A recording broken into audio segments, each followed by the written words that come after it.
खुशगवार अज़दवाजी ज़िंदगी का राज। एक मर्तबा का जिक्र है कि एक मर्तबा एक दुल्हन सजी संवरी अपनी सेज पर बैठी हुई थी।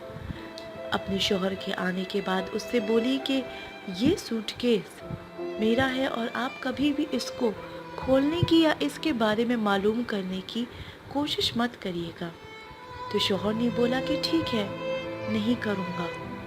शादी को कई साल गुजर गए। जब उस औरत की 50वीं सालगिरह गुजर गई तो फिर उसके बाद वो बीमार रहने लगी और फिर उसके शौहर ने एक दिन उस अटैची केस की तरफ देखकर कहा कि क्या अब मैं इस अटैची केस को खोल सकता हूँ, अगर तुम इजाज़त दो तो। बीवी बोली कि हाँ, अभी ये बिल्कुल सही वक्त है इसको खोलने का। शौहर ने वो अटैची केस पकड़ा और उस अटैची केस को खोला तो उसमें 2 लाख रुपए पड़े थे और 2 गुड़ियाएं पड़ी थी।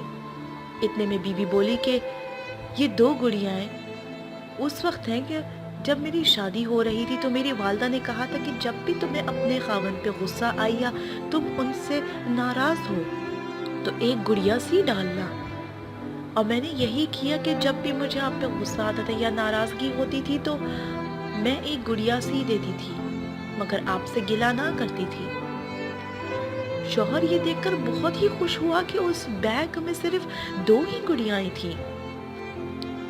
फिर उसके बाद उस औरत ने बोला कि मेरी माँ ने मुझे समझाया था कि अपनी अच्छी अज़दवाजी ज़िंदगी के लिए ये नुस्खा अपनाओ, तुम्हारी ज़िंदगी बहुत अच्छी गुजरेगी। फिर साथ ही पड़े उन 2 लाख का पूछा और ये कहने लगा कि यकीनन तौर पे फिर तो मैं बहुत अच्छा शौहर हूँ, हमारी ज़िंदगी बहुत ही अच्छी रही कि इन 50 बरस में जितने भी साल तुमने मेरे साथ गुजारे हैं इनमें सिर्फ तुमने 2 गुड़ियाएं बनाई, यानी कि कितना अच्छा शौहर मैं साबित हुआ हूँ और हमारी ज़िंदगी कितनी खुशगवार गुजरी है। और पास पड़े उन 2 लाख का जिक्र किया तो बोली ये 2 लाख वो है जो मैंने गुड़ियाओं को बेच बेच के जमा किए हैं। यानी कि ये सुन के तो उसका शौहर हैरान ही रह गया। हमें अक्सर और बेशतर हमारे वालिदैन ऐसी तरकीबें कहते हैं और ऐसी हिदायत करते हैं कि अच्छी ज़िंदगी गुजारनी हो तो इन चीज़ों का इस्तेमाल करो तो ज़िंदगी अच्छी गुजरेगी।